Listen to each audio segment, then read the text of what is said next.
ब्रह्ममुरारिसुरार्चितलिङ्गं निर्मलभासितशोभितलिङ्गम् जन्मजदुःखविनाशकलिङ्गं तत्प्रणमामि सदा शिवलिङ्गम्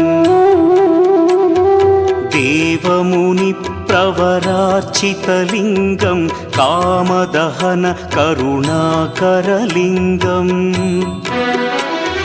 रावणदर्पविनाशकलिङ्गं तत्प्रणमामि सदा शिवलिङ्गम्